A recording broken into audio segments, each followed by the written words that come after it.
Okay, so first things first, we need to pull this piece off, which is quite easy, you just pull it. So we'll go to a little quick time lapse with some music and we'll pull that off, disconnect it, and then I'll show you the next step.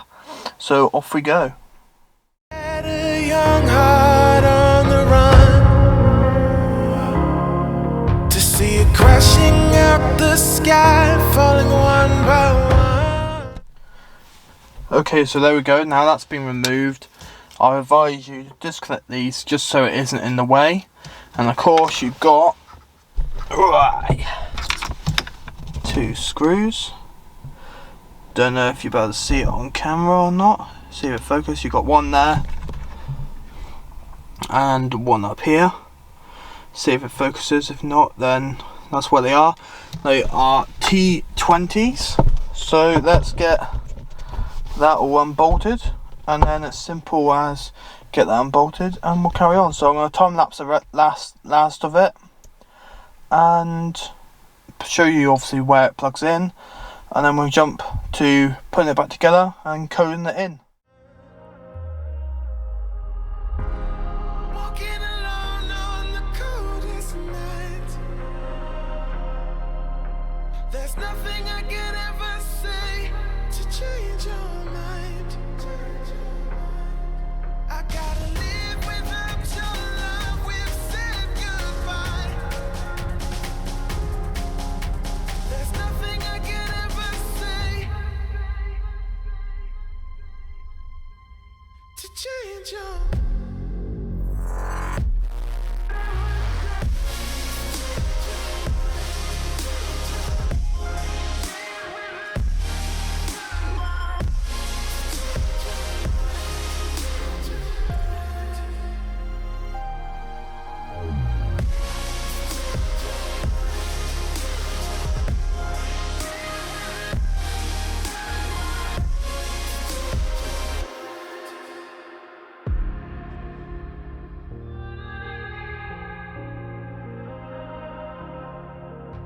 Defeated by the dreams and the memories we've made,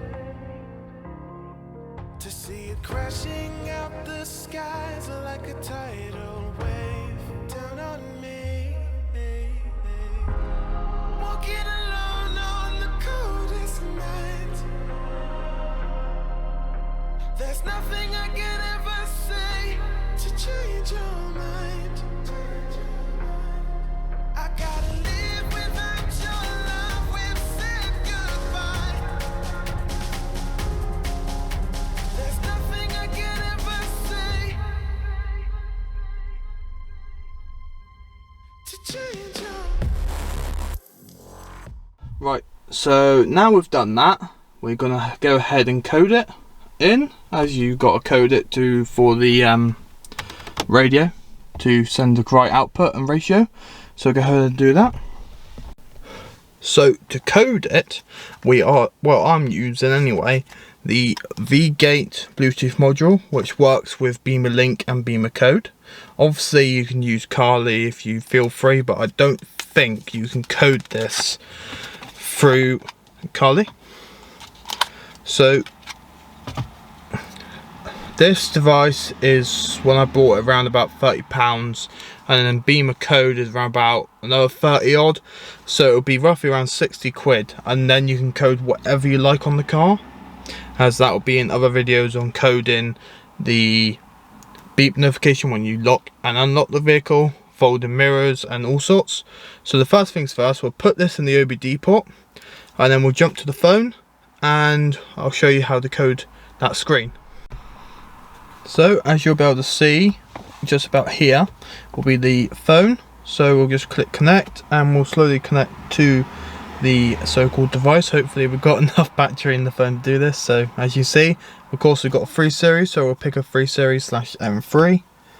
And then it will identify the ECUs. Of course you can code loads of other things with this software. So you can code in the speedo, so you can have a digital speedo instead of line on the analog. You can code in to turn off stop start. You can turn into start and Eco Pro. You can code in the folding mirrors, you can code in daytime running lights, welcome home lights, all sorts you can code in. So it's slowly loading here. Slowly loading.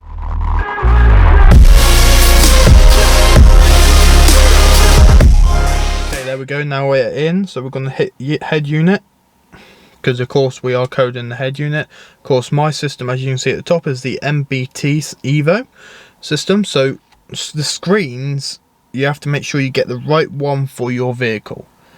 Every single one's different, and I brought a ProNav system to upgrade it, but I only used a screen, and the screen did not work because it was off and out of a 1 series which had the older system. Of course, mine's the Evo system. Anyway, so here we are. We go into expert, and then we go into the search bar and type in DIS. So now you want to go in there. You want to go on the first one here, display res, and then we want to change it to 12:4, then save that. Go next one down, go to 8.8 because that's the size of the screen. We don't want that one. Next one will be the resolution. Of course, we've got the 8.8. We haven't got any other size screen, so carry on with that. Just go through because we haven't got heads-up display. Just make sure that you got all of them. I'm just going to make sure. There you go. So res size, you don't need to change because there's no update.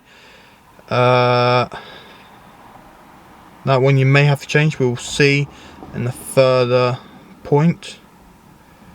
Info settings. And okay, so we'll just say it is all that now. I'm just going to double check. So on the first one you should have 1208x400, 8.8 which is the screen size, display which is 8.8 with the same size, screen the date you want, pretty sure you want that one, the beasties. We will soon see. I will put that on the screen saying which one you actually need if that is wrong. So now we will click back and prick code and then prepare coding. So now we're just gonna whiz it up and we'll see you when it is finished coding.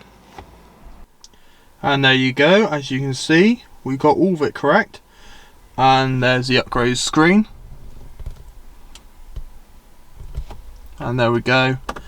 We have now got the bigger screen. Obviously now you can have it like that, and then also you got the split screen function, so you can do all this. So let's say the onboard, so you can have that, and there we go guys. That's quite easy, and that's all of it done, and now you've got the bigger screen ready for to go. Thank you so much guys for watching. I hope you enjoyed.